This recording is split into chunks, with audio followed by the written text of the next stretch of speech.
In today's video, I'm going to teach you how to withdraw money from a permanently limited PayPal account. First, open your preferred web browser and navigate to the PayPal website. Once there, look for the login option, typically found in the top right corner.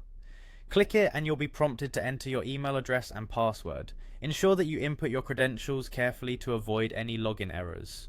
After successfully logging in, you'll need to address the limitation on your account. Directly on your dashboard, you'll find guidance from PayPal on how to resolve this issue. Pay attention to these instructions, as they will include crucial steps that need to be followed. This might involve providing additional information or documentation to verify your identity or the nature of your account activities. Once you've taken note of these instructions, scroll down to the bottom of the page where you'll find a link labelled Contact. Click on it and you'll be directed to the PayPal Help Center. Here, look for the Resolution Center.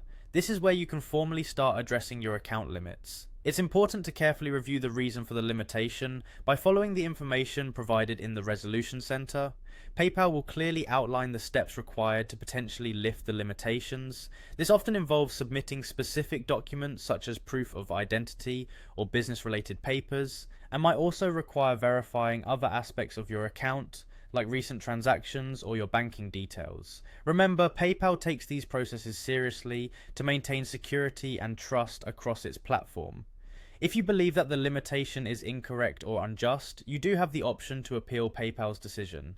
Prepare any supporting evidence or documents that will help you present a strong case as you navigate the appeal process. For accounts that are permanently limited, understand that PayPal may hold your funds for a certain period, usually up to 180 days. This waiting period is designed to allow any potential disputes or claims about your account transactions to be resolved.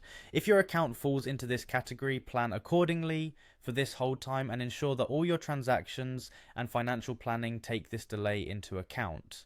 In summary, while a permanent limitation on your account can be frustrating, following these steps can help you understand the next steps with PayPal and work on resolving any account restrictions as efficiently as possible.